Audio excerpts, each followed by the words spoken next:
20세기 초에 미국의 유명한 마술사 해리 후디니라는 사람이 있었는데요. 그 사람의 주특기는 어떤 자물쇠나 밧줄로 그 사람을 꽁꽁 묶어도 수단과 방법을 가리지 않고 그 속박으로부터 금방 빠져나오는 그러한 좋은 기술이 있었죠. 감옥에다가 그를 가두고 군인들이 밖에 지키고 있어도 얼마 후에 보면 또 감옥을 빠져나와 있어서 군인들을 비웃고 하는, 심지어는 그를 관 속에 집어넣고 대못을 박아놓아도 그 관을 열고 나와서 어디론가 도피를 해버리는 도피의 전문가로 유명했다고 합니다. 그 당시 사람들이 그 이야기하기를 후디니는 뱀장어 같은 사람이다 라고 칭송을 했다 그래요. 그런 그가 1926년 10월에 죽음을 맞이했는데요. 임종 직전에 그의 아내에게 이런 말을 했다고 합니다. 만약 죽음에서 빠져나오는 길이 조금이라도 있다면 나는 빠져나올 것이요. 내가 빠져나오면 반드시 당신을 찾을 것이요. 내가 죽은 지 1년 되는 날 당신에게 연락하리다. 그 아내는 그 말을 믿고 1년을 기다렸어요. 그런데 1년이 지나도 그가 죽음에서 빠져나와 연락하지 못했습니다. 94년이 지난 지금에도 아무 소식이 없습니다. 그 사이에 그의 아내도 죽었고 앞으로도 해리 후디니가 죽음에서 빠져나올 일은 없을 것으로 보입니다. 그러나 우리가 믿는 주 예수 그리스도는 죽은 자 가운데 3일 만에 다시 살아나셨습니다. 죽음으로부터 부활하셨습니다. 예수 그리스도는 하나님의 아들이시며 또한 신성을 가지신 완전한 하나님이십니다. 예수님은 하나님의 본체이시지만 사람의 몸을 입고 인자, 사람으로 오셨기 때문에 예수님을 하나님의 아들, 하나님의 독생자라고도 부릅니다. 완전한 인성과 완전한 신성을 가지신 분이 예수 그리스도이신데요.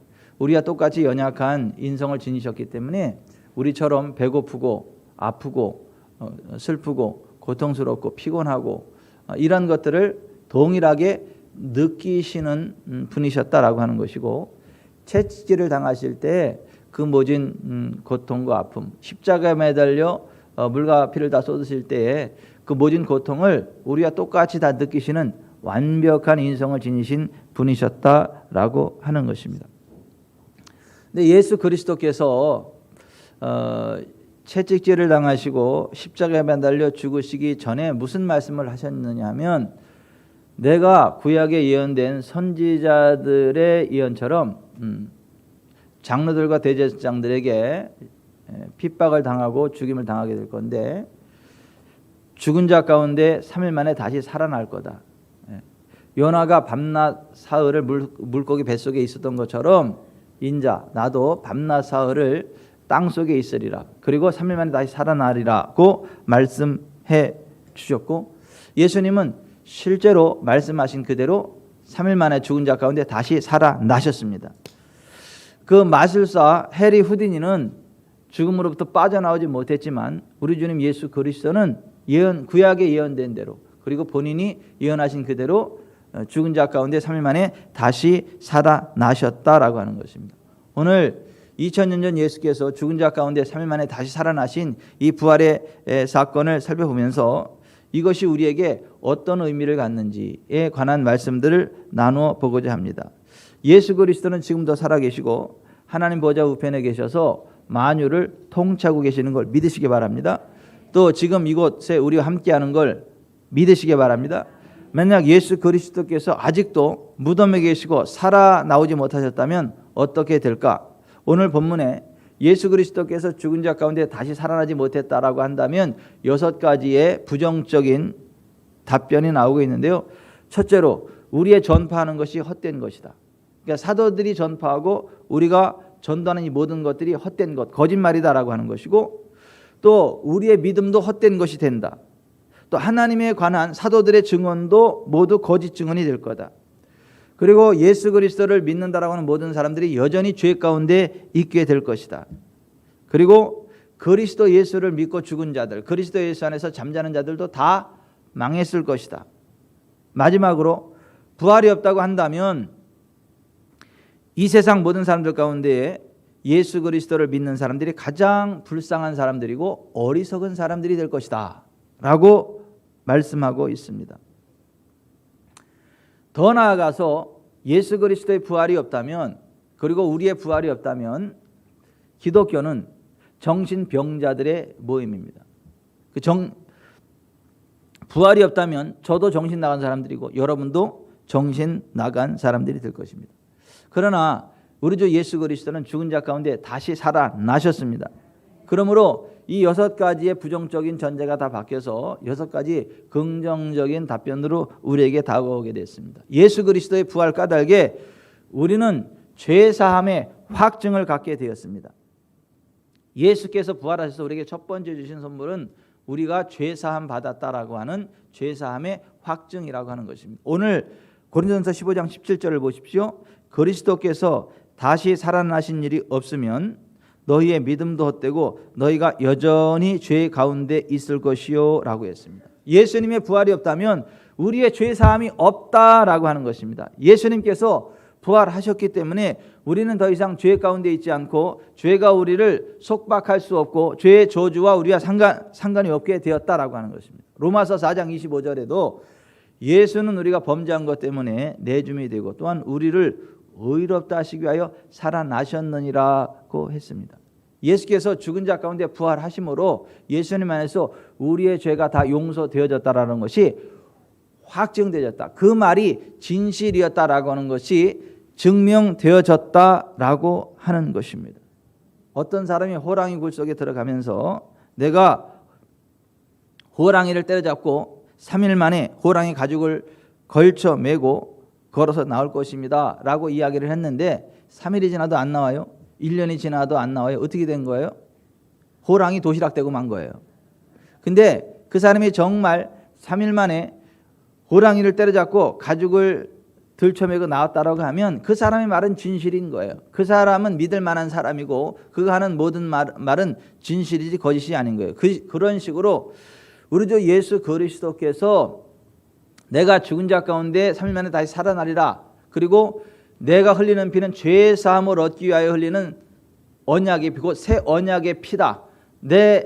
나의 몸은 찢긴 몸은 너희들에게 생명을 주는 그러한 생명의 몸이다라고 말씀을 하셨고 말씀하신 그대로 3일 만에 다시 살아나셨기 때문에 우리 예수 그리스도는 우리가 죄 사함 받은 줄 믿습니다.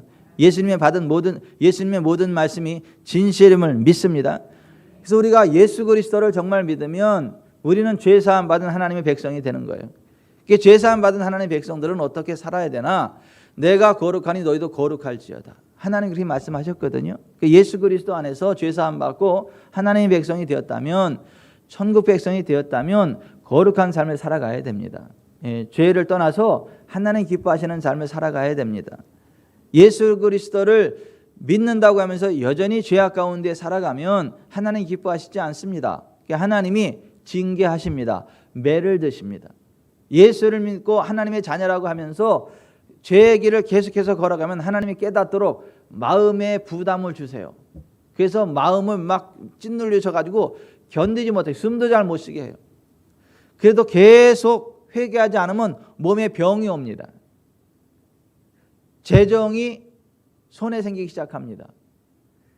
그래도 죄를 버리지 않으면 하나님은 그냥 그 생명 거두가십니다. 하나님은 거룩하신 분이시고 예수 그리스도를 믿고 예수 그리스도 죄 사함 받는 하나님의 자녀들은 거룩하신 하나님의 자녀답게 거룩한 삶을 살아가야 될 줄 믿습니다. 우리가 거룩한 삶을 살아갈 때 하나님이 기뻐하시고 하나님이 복을 주시는 거예요. 하나님이 건강의 복을 주시고요, 재정의 복을 주시고요, 형통의 복을 주시고요, 인생 졸업하고 천국에 들어가는 복을 주시는 것입니다. 정말 우리가 예수 그리스도를 믿고 하나님의 자녀가 되었다면, 예수 그리스도의 법의 이름 피로 죄 사함 받은 것을 믿는다면 죄를 멀리하십시다. 거룩한 삶을 살아가십시다. 하나님이 말씀하시기를 내가 거룩하니 너희도 거룩할지어다. 우리가 거룩의 길을 걸어갈 때에 생명의 길이 펼쳐지게 되고 부흥의 길이 펼쳐지게 된다라고 하는 것입니다. 예수님의 부활 까닭에 우리는 절대적으로 믿고 의지할 구주를 얻게 되었습니다. 여러분, 세상의 모든 교조들은요 죽고 끝났습니다. 더 이상 영향력을 행사할 수 없습니다. 근데 우리가 믿는 예수님은요 죽은 자 가운데 다시 살아나셨고 영원붕토록 살아계시고 예수 그리스도를 믿는 자들 가운데 역사하시고 예수님의 이름을 부를 때에 도움의 손길을 베푸시는 걸 믿으시기 바랍니다. 그렇기 때문에 오늘 14절에 그리스도께서 만일 다시 살아나지 못하셨으면 우리가 전파하는 것도 헛것이요 또 너희의 믿음도 헛것이라. 예수 그리스도의 부활이 없었다면 우리의 믿음도 헛것이 된다라고 하는 것입니다. 그러나 우리 주님은요 부활하셨습니다. 지금 우리 가운데 함께 하십니다. 우리가 절대적으로 믿고 의지할 수 있는 주님이십니다. 아멘. 솔로몬이 이 세상에 믿을 만한 사람들이 누가 있나? 남자들 1000명을 세봤더니 1000명 가운데 한 명이 믿을 만한 사람이 있더래요. 여자들 가운데 믿을 만한 사람이 몇 명 있나 찾아봤더니 한 명도 없더래요. 제 말이 아니고 솔로몬이 그렇게 얘기를 했어요. 전도서 7장 28절에.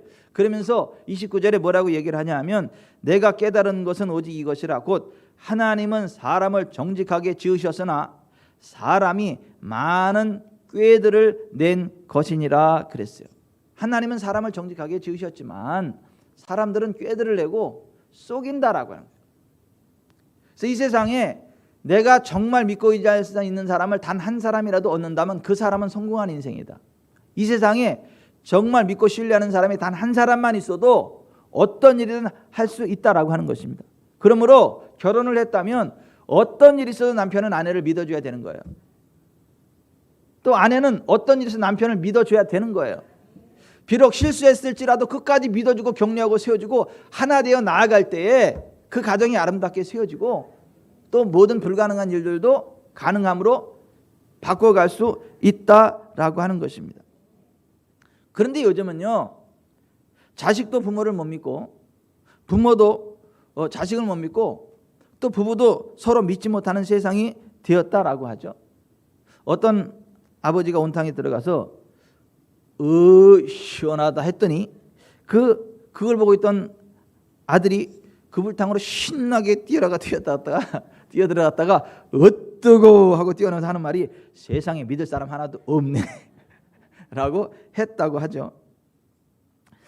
어떤 아가씨가 옆집 총각하고 연애를 하다가 결혼을 하고 싶어서 아버지께 얘기를 했죠. 아버지, 옆집 사는 오빠하고 결혼하고 싶습니다. 그러자 그 아버지가 심각한 얼굴로 안 된다. 사실은 그 애는 내 아들이란다. 고로 내 오빠가 되기 때문에 결혼하면 안 된다고 대답했다죠. 아버지의 말을 들은 딸은 너무 화가 나가지고 엄마에게 하소연했다 그러죠. 엄마, 어떻게 저런 아빠하고 여태까지 살아왔어요. 내가 옆집 오빠하고 결혼하려 했더니 글쎄 그 오빠가 아빠 아들이라지 뭐예요. 그러자 엄마가 이렇게 말하더랍니다. 얘야, 결혼해도 괜찮다. 사실 너는 네 아빠 딸이 아니야. 이런 확인 안 된 우스운 이야기가 있어요. 이게 우리 우스갯소리 이야기지만 우리가 이 세상 살아가는 동안에 절대적으로 신뢰할 수 있는 인생은 아무도 없다라고 하는 것을 풍자하는 이야기예요. 여러분, 우리가 이 세상에 믿는다라고 하는데 사실 한 자락 두 자락 깔아놓고 그렇게 살아가는 사람들이 대부분인 거예요. 우리가 절대적으로 믿고 의지할 분은요 예수 그리스도밖에 없어요. 그리고 정말 예수 그리스도를 절대로 믿고 의지하는 사람을 우리가 믿고 의지할 수 있는 거예요. 예수 그리스도는 죽은 자 가운데 부활하심으로 우리가 절대로 믿고 의지할 수 있는 주님이심을 확증해 주셨다는 거예요. 예수님의 부활 까닭에 우리는 절대 진리를 알게 됐어요. 오늘 14, 15절에 그리스도께서 만일 다시 살아나지 못하셨으면 우리가 전파하는 것도 헛것이요 또 너희의 믿음도 헛것이며 또 우리가 하나님의 거짓 증언으로 발견되리니 우리가 하나님이 그리스도를 다시 살리셨다고 증언하였습니다. 만일 죽은 자가 다시 살아나는 일이 없으면 하나님이 그리스도를 다시 살리지 아니하셨으리라 그랬습니다. 예수 그리스도의 부활이 사실이기 때문에 사도들의 증언이 믿을 수 있는 절대 진리라고 하는 것입니다. 사도들이 예수 그리스도를 만나고 나서 예수 그리스도의 제자로 살아가고 또 부활의 주님을 만나고 나서 고백한 내용을 일목요연하게 고백한 게 아포스톨 크리드, 사도신경이라 그래요. 우리가 예배 때마다 사도신경을 고백하죠. 그것은 우리가 정말 믿을 만한 절대 진리가 된다. 예수 그리스도 안에서 확정된 진리를 집대성해 놓은 것이 사도신경이다라고 하는 것입니다. 여러분, 이 사도신경의 이 고백대로 그러한 믿음을 가지고 하나님 앞에 나아가시기를 바랍니다. 그 절대 진리예요. 성경의 진리는 절대 진리입니다. 천지는 없어질지라도 하나님의 말씀은 1.1핵도 변하지 않는 절대 진리인 걸 믿으시기 바랍니다. 지금 시대를 포스트 모더니즘의 시대라 그래요. 마더는 근대사를 이야기해요. 근대 시대를 이야기해요. 포스트 모더니즘이라고 하는 것은 근대 이후 시대. 우리 지금 포스트 모더니즘의 시대라고 하는데 이 시대는요, 모든 절대 진리를 부인하는 시대예요. 사상의 상대성을 이야기합니다. 모든 사상은 다 상대성을 가지고 있지 절대 진리가 없다. 진리라고 믿고 있는 사람들에게 진리일 뿐 절대 진리란 없다. 이것이 포스트 모더니즘이에요. 이것이 신학교를 강타합니다. 요즘 젊은이들의 사고세계를 강타합니다. 예를 들어 동성애가 죄냐라고 물을 때 성경은 단호하게 그것은 죄라고 이야기합니다. 그것은 사형죄에 해당한다. 그 동성애자들은 하나님의 나라를 유업으로 받을 수 없다. 성경은 그렇게 말씀합니다. 그것은 가증한 일이니라고 말합니다. 그러나 오늘날의 세대는 그렇게 생각하지 않습니다. 동성애가 죄냐고 물으면 그것은 죄라고 생각하는 사람에게는 죄가 되지만 죄가 아니라고 생각하는 사람에게는 죄가 안 된다라고 대답합니다. 이것이 바로 사상의 상대성, 포스트 모더니즘이에요. 절대적인 진리를 강요하지 말라고 하는 것입니다. 사사기 2장 21장 25절에 그때 이스라엘의 왕이 없으므로 사람이 각기 자기의 소견에 옳은 대로 행하였다. 어떤 하나님의 절대 진리가 없고 각기 자기 소견에 옳은 대로 행하는 시대가 사사시대였다는 거예요. 근데 그 사사시대가 어떻게 되었느냐? 동성애가 창궐했습니다. 우상숭배가 창궐하게 됐습니다. 동족끼리 서로 치고 죽이는 내전이 끊이지 않았습니다. 사람에게 하나님의 절대 진리가 없다면, 절대 진리를 인정하지 않으면 짐승까지 바뀌어버립니다. 사람이. 기초 윤리가 무너져 내립니다. 예수님이 뭐라고 말씀하셨냐면 천지가 없어질지라도 이 율법의 1.1핵도 없어지지 아니하리라. 그러므로 우리가 절대 믿고 의지할 그 진리가 성경임을 믿으시기 바랍니다. 예수 그리스도께서는 성경대로 오셨고 성경대로 죽으셨고 성경대로 다시 살아나셨습니다. 예수 그리스도의 부활 까닭에 성경의 진리가 절대 진리, 절대 변함없는 영원무궁한 진리임을 확증해 주셨다라고 하는 거예요. 이 세상의 모든 것들은 다 바뀝니다. 모든 이론은 다 바뀝니다. 그러나 성경의 진리는 바뀌지 않습니다. 예수 그리스도의 부활이 우리에게 주는 복 가운데 하나가 바로 그것이에요. 성경은 실제고 성경은 절대 진리고 성경은 우리가 믿을 만한 진리다라고 하는 것입니다. 여러분, 성경 말씀을 열심히 읽고 듣고 믿고 그것을 확신하며 생명의 길, 거룩의 길, 부흥의 길을 향해 달려나가게 되시길 바랍니다.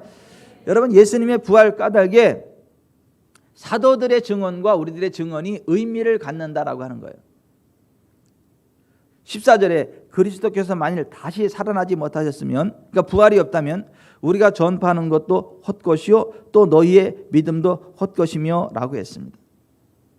여러분, 사도들의 말이 왜 가치가 있느냐 하면, 오늘 기독교인들의 말이 왜 가치가 있느냐 하면 부활이 있기 때문에 그래요. 예수님이 우리들의 부활의 첫 열매가 되셨고 사람이 죽으면 끝이 아니고 부활이 있다라고 하는 것을 확증해 주셨기 때문에 큰 가치가 있다라고 하는 거예요. 여러분, 성경은요 두 가지 부활을 이야기합니다. 의인의 부활과 악인의 부활. 의인은 생명의 부활로 나오게 될 것이고 악인은 심판의 부활로 나오게 될 것이다 라고 이야기를 합니다. 사도 바울도 사도 베드로도 이 부활에 관한 복음을 계속해서 강조하고 증거했다라고 하는 것입니다. 여러분, 사람이요 죽으면 끝이 아닙니다. 부활이 있습니다. 근데 의인의 부활만 있는 게 아니라 악인의 부활도 있습니다. 생명의 부활이 있고 심판의 부활이 있습니다. 여러분, 죽음으로 모든 것이 끝나는 것이 아니고 의인들은 생명의 부활로 나와서 영원한 하나님 나라 천국 백성으로 영생을 누리게 되고 상급을 누리게 되지만, 악인들은 심판의 부활로 나와서 영원한 지옥의 형벌 가운데 떨어진다는 걸 아셔야 됩니다. 그래서 사도들의 증언이 가치가 있고 우리들의 증언이 가치가 있고 우리가 전도할 가치가 있다는 거예요.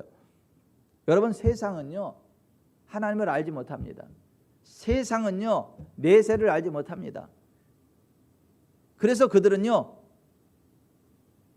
이 세상이 다인 것처럼 아무렇게나 막 살아요. 아무렇게나 막 말하고요. 자기 생각대로 자기 속에 오른 대로 행합니다. 그러나 우리는 성경이 절대 진리임을 알고 내세 부활이 있다는 걸 알기 때문에 그 성경의 진리를 믿고 그들에게 가르쳐줘야 돼요. 전도해야 돼요. 고린도전서 1장 21절에 하나님의 지혜에 있어서는 이 세상이 자기 지혜로 하나님을 알지 못하므로 하나님께서 전도에 미련한 것으로 믿는 자들을 구원하시기를 기뻐하셨도다. 우리가 성경을 열심히 읽고 듣고 묵상하고 삶에 실천해보고 그것이 실제임을 경험한 후에 사람들에게 가르쳐줘야 돼. 이걸 전도라 그래요. 아멘. 그래야 세상에 소망이 있어요. 그래야 그것을 믿는 자들이 구원을 받습니다. 근데 요즘은요 여러분, 교회는 나와도요 성경의 진리 믿는 사람 많지 않아요. 예수님 제대로 믿는 사람 많지 않습니다. 성경의 가치를 따라 사는 사람 그렇게 많지 않습니다. 교회는 나오는데.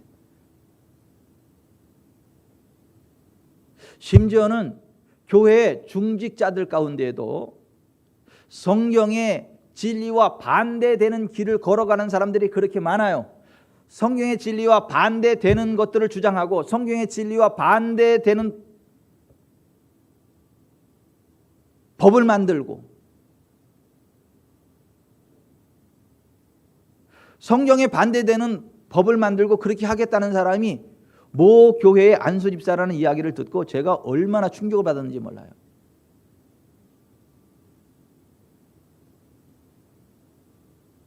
그리고 그런 것을 아무렇지도 않게 반성경적인 사상과 법, 또 그렇게 하겠다는 것에 대해서 우습게 생각을 하고 농담으로 생각하고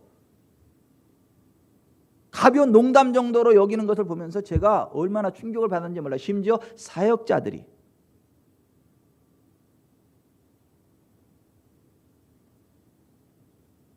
저는 이 나라 대한민국이 너무 걱정이 돼가지고 어제 기도하는데 나라 민족을 위한 기도 아주 절규가 나가더라고요. 하나님, 이 나라에 소망이 없네요. 사역자라는 사람들이 그 정도면, 교회 중직자라는 사람들이 그 정도라면 무슨 소망이 있나요? 두렵고 떨리더라고요. 이 대한민국이 어떻게 될 건가?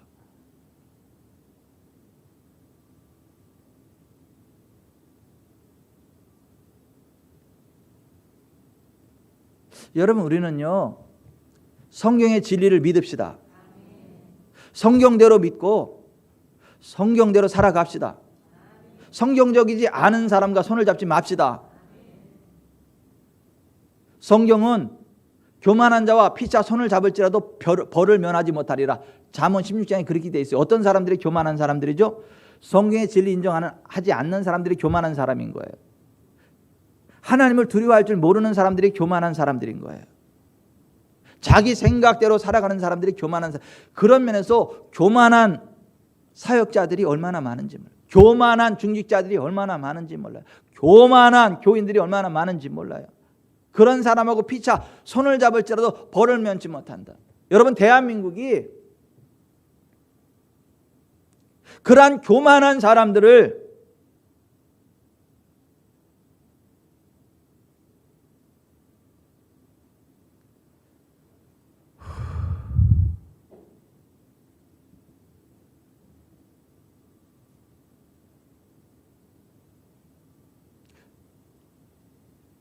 (4월 15일) 날 잘 하세요. 또 4.15가 뭐래 그러지 마세요.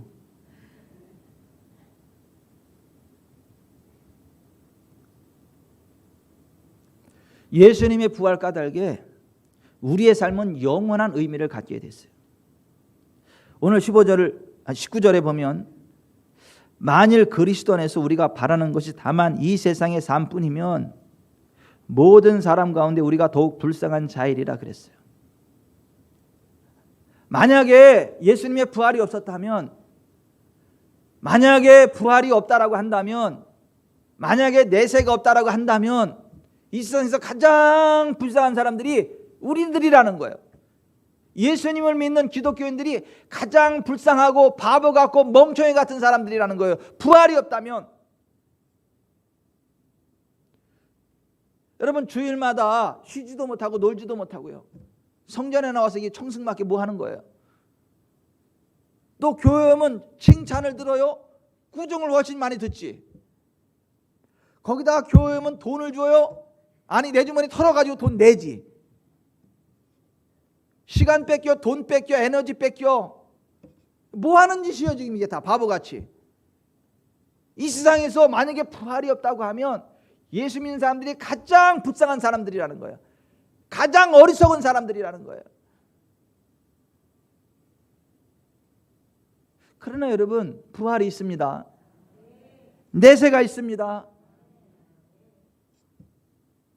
그래서 정말 이 부활이 있는 걸 아는 사람은, 예수님 만난 사람들은요, 놀러 가고 싶고 등산하고 싶으면 직장을 하루 결근하고 월차 내서 등산 가고 놀러 가지, 주일날은 절대 그런 거 안 해요. 왜냐하면 그게 손해나는 거라는 걸 알아. 따라서 하십시다. 직장을 하루 놀고 등산을 갈지언정 주일날은 안 된다. 이게 예수님 만난 사람이 가지고 있는 삶의 가치 체계인 거예요.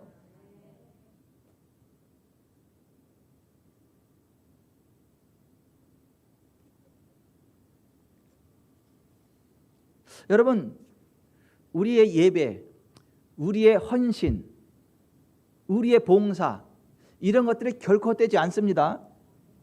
주님이 기억하십니다. 주님이 상으로 갚아주십니다. 그래서 이 부활의 최종, 이 부활이 있다라고 하는 이 부활장의 최종 결론이 뭐냐 하면 58절에 같이 읽어봅니다.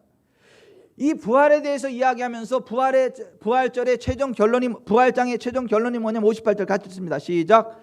그러므로 내 사랑하는 형제들아, 견실하며 흔들리지 말고 항상 주의 일에 더욱 힘쓰는 자들이 되라. 이는 너희 수고가 주 안에서 헛되지 않은 줄을 알미니라. 다시 한번.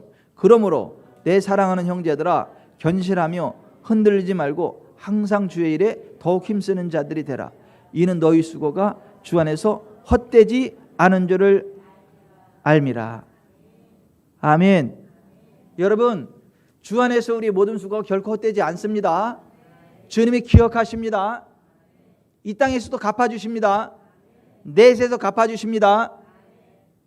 그래서 정말 주님을 만난 사람은 정말 주 안에서 열심히 최선을 다하여 주의 일에 힘씁니다. 그리고 현세에서 100배로 갚아주시는 주님의 은혜를 경험하게 돼요. 내세에서 영생으로 갚아주시는 주님의 은혜를 경험하게 됩니다.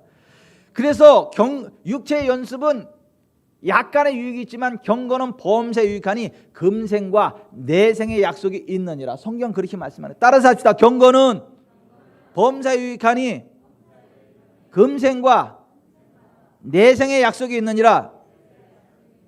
아멘. 여러분, 정말 하나님 편에 선택하고 하나님을 따라가고 하나님의 진리 편에 서면 금생과 내생에 복이 있다라고 하는 거예요. 유익이 있다라고 하는 거예요. 그런데 여러분, 북한 땅이 지금 저주받은 땅이 됐죠. 왠 줄 아세요? 김일성이가 들어올 때 기독교회가 정신을 못 차리고 공산당 편을 들었어요.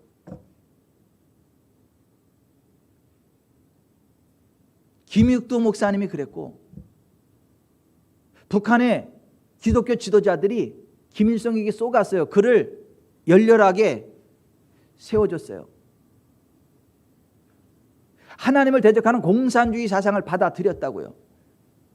그 결과가 금생에서도 저주인 거예요. 북한 땅에서 저주인 거예요 지금. 그러나 경건, 하나님 편에 서는 사람은요, 금생과 내생에 복이 있습니다. 유익이 있습니다. 여러분 선택 잘해야 되는 거예요. 무엇이 성경적인 것인지, 무엇이 성경적인 진리인지, 어떤 법이 성경적인 법이고 어떠한 이야기가 성경적인 가치체계를 이야기하는 것인지를 분별하고 그 길을 따라가야 금생에서도 유익이 있는 거예요. 내생에서도 유익이 있는 거예요. 저는 남한이 북한처럼 되기를 원치 않습니다.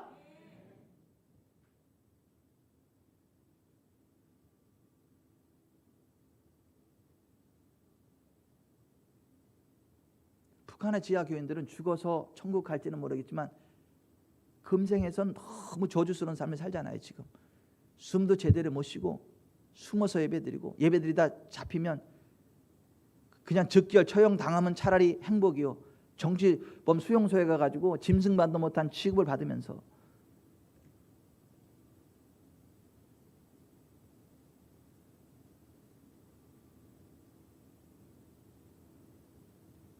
그게 경건을 선택하지 못한 북한의 종교 지도자들, 기독교 지도자들의 결론이 그렇다고요. 근데 지금 남한도 비슷한 형국으로 흘러갑니다. 지금 남한도 비슷한 형국으로 흘러갑니다. 저는 두려워요. 저는 두려워요. 남한이 북한처럼 될까 봐 두려워요. 이것을 농담으로 알더라고.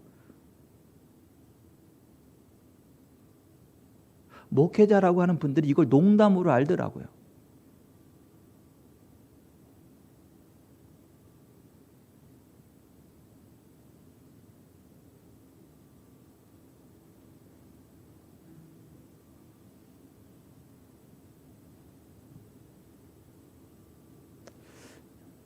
여러분, 경건의 길을 갑시다. 주의 진리편에 섭시다. 주의 말씀편에 섭시다. 하나님의 나라는 평등한 사회가 아니에요. 열심히 일하는 자에게는요, 더 주는 사회, 나라예요. 일하기 싫은 자는요, 악하고 게으른 자라 하면서 수족을 결박해서 바깥으로 던져버리는 나라가 하나님의 나라예요. 악하고 게으른 자들은 수족을 결박해서 밖으로 던지는 게 주님의 나라라니까요. 착하고 충성된 자는 더 줘서 더 풍족하게 하는 나라가 하나님의 나라라고요. 이렇게 이야기해도 못 알아들으면 3일 밤낮을 금식하셔야 돼요.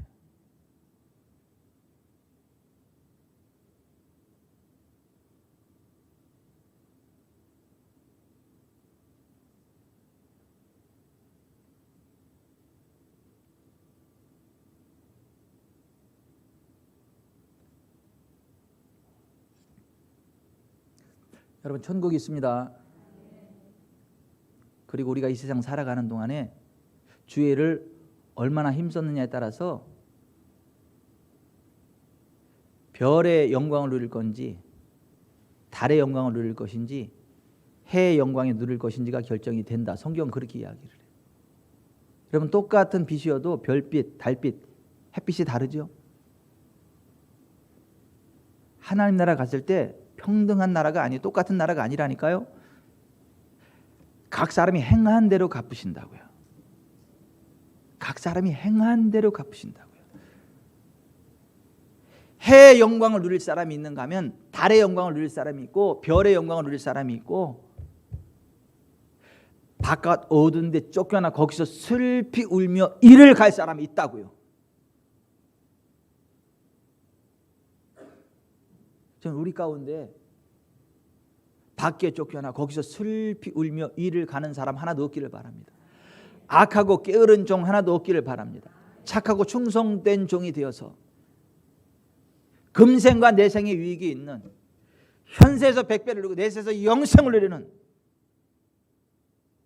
복된 인생길 달려가게 되시기를 주 예수 그리스도의 이름으로 축원해 드립니다. 여러분, 지금 코로나19로 인해 전 세계가 난리가 아니에요. 1920년대 그 세계 대경제공황보다 더 어려운 경제공황으로 치닫고 있다라고 이야기를 하고 있고, 굉장히 힘들다라고 이야기를 합니다. 지금. 그러나 여러분, 사렙다 과부처럼 하나님의 경건에 위치했을 때 하나님의 공급하심이 있음을 믿으시기 바라요. 나만처럼 하나님의 경건의 반열에 설 때 하나님의 특별한 치유의 은총이 있음을 믿으시기 바라요. 성령님의 권능 안에, 성령의 기름 부음 안에 우리 지구촌 사랑교회 그렇게 되기 바랍니다. 오늘 하나님을 예배하는 저와 여러분이 그렇게 되기를 바랍니다. 대흉년의 때, 가뭄의 때, 모두가 굶어 죽어가는 그때에 사렙다 과부는 하나님의 은혜로 살아났어요. 오히려 더 윤택함을 누렸어요. 불치병으로 다 죽어가던 그때 나만은 성령의 기름 부음으로 하나님의 은혜 안에 완벽한 건강을 회복했어요. 그것이 기독교예요. 그것이 복음이에요. 오늘 예수님의 부활주일을 맞이해서 오늘 우리에게 그 소망이 가득하길 바랍니다. 그 믿음이 가득하길 바랍니다. 그 기름 부음 안에 거하길 바랍니다. 오늘 기필코 성전에는 하나님을 예배하는 여러분, 성전에 나오지 못하지만 집에서 온라인으로라도 예배에 참석하는 최선의 예배를 다하는 여러분 모두에게 그 은혜와 그 축복이 함께하기를 바랍니다. 하나님의 성전을 너무너무 사모하고 예배 드리는데 혹시 대중교통 타면 우리 애들한테 안 좋을까 봐 비싼 택시를 타고 또 와서 예배를 드리는 분도 계시잖아요.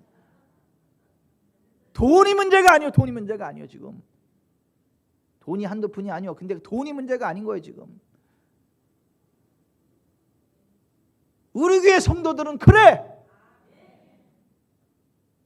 그래서 나는 기뻐요. 목사 마음이 이렇게 기쁜데 하나님은 얼마나 기쁘시겠어.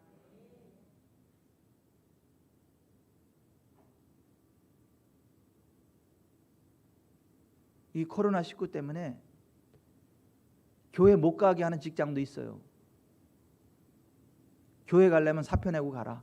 코로나 때 끝날 때 지금 그래가지고 교회 못 오는 분도 있어요. 우리 교회 교인들 가운데 그런 분 집에서 온라인으로 예배 드려. 왜냐하면 거짓말할 수 없으니까.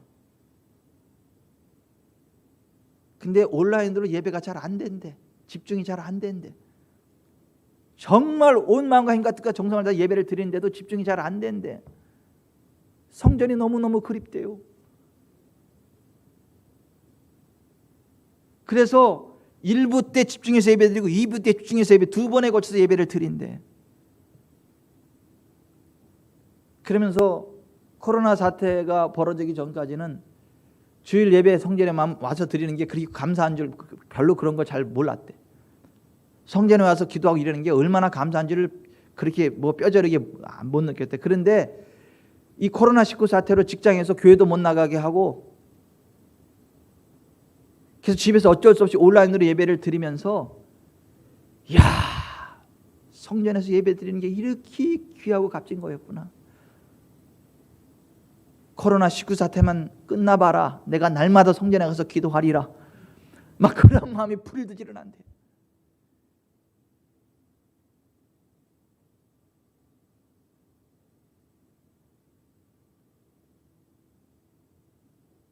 헌금도 온라인으로 드려. 온라인으로 통장으로 넣어. 헌금도 교회 못 오니까.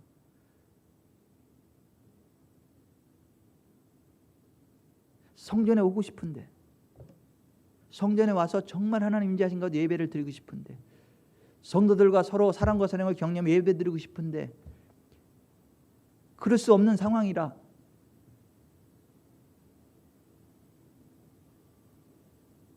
그 간절한 마음으로 하나님을 예배하는 여러분, 하나님은 우리 중심을 보십니다.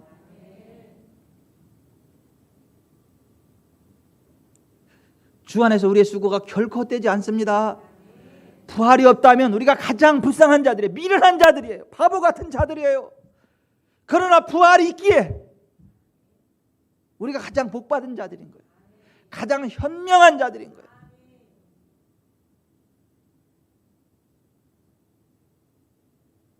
나를 예수 믿게 한 그 사람이, 나를 예수님 믿게 한 그 사람이 내 인생의 가장 중요한 사람인 거예요.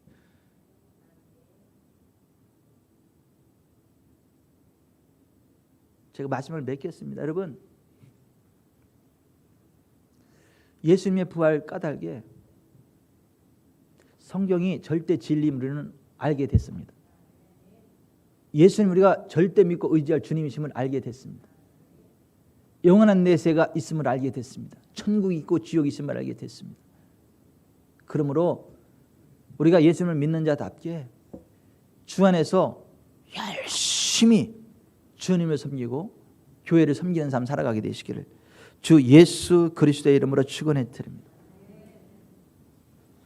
심판의 부활이 있다는 것을 기억하고 함부로 말하거나 함부로 행동하거나 함부로 살지 마시기를 바라고, 선택할 때도 정말 경건에 속한 자를 선택하시길 바라요. 경건의 사람을 선택하고 경건에 속한 것들을 선택하고 경건에 속한 일들을 하시길 바라요. 그래야 금생과 내생의 유익이 있어요. 북한은 거기에 실패해가지고 현세의 저주가 임하는 거예요. 우리 남한이 그렇게 되지 않기를 바라요. 예수님 때문에 우리 구원받은 거예요. 예수님 때문에 천국 가게 된 거예요. 예수님 때문에 영원한 생명을 얻은 거예요. 그것은 정말 하나님의 놀라운 은혜예요. 우리가 죽어서 지옥 가는 게 마땅한 인생인데 예수님 때문에 지옥 안 가겠다. 이게 얼마나 감사한 일이에요. 우리가 아무리 일해도 하나님께 아무 의미가 없는데 사실 우리의 작은 그 헌신 하나하나를 기억하시고 천국에서 상급으로 갚아주신다는 게 이게 얼마나 영광입니까? 정말 하나님의 크신 은혜 아닙니까? 나 같은 죄인 살리신 주 은혜 놀라워. 우리 찬양 한번 합시다.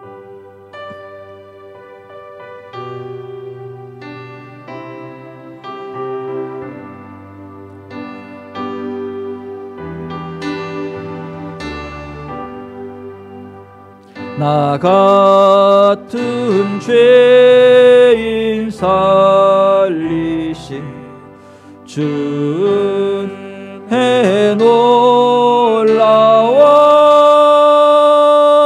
잃었던 생명 찾았고 광명으로 얻었네.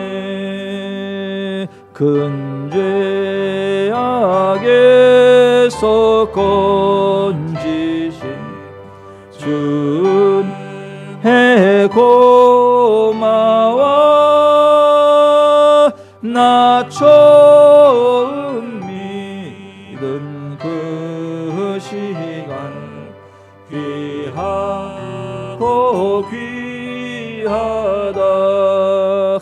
이제껏 내가 산 것도 주님의 은혜라. 또 나를 장차 본향에 인도해 주시리. 거기서 우리 영원히 주님의 은혜로 해처럼 밝게 살면서 주 찬양하리라.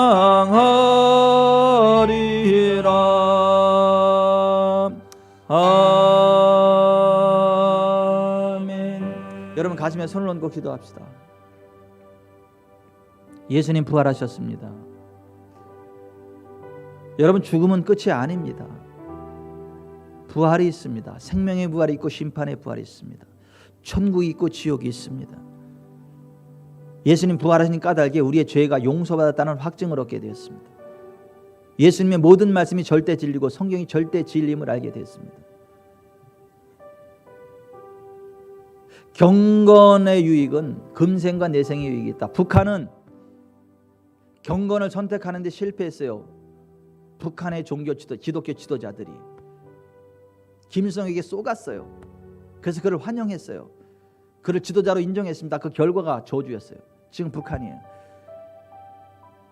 여러분 우리가 정신 차려야 됩니다. 기도해야 됩니다. 지금. 하나님 대한민국이 경건한 대한민국 되게 하옵소서. 대한민국의 종교 지도자들이 경건의 편에 설 수 있도록 도와주십시오. 경건의 진리를 선포할 수 있도록 도와주십시오. 이번 4.15 총선이 경건한 자들을 선택하는, 하나님 편에 선 자들을 선택하는 그러한 시간 되게 해달라고, 이 나라 긍휼을 베풀어 달라고 기도하겠습니다.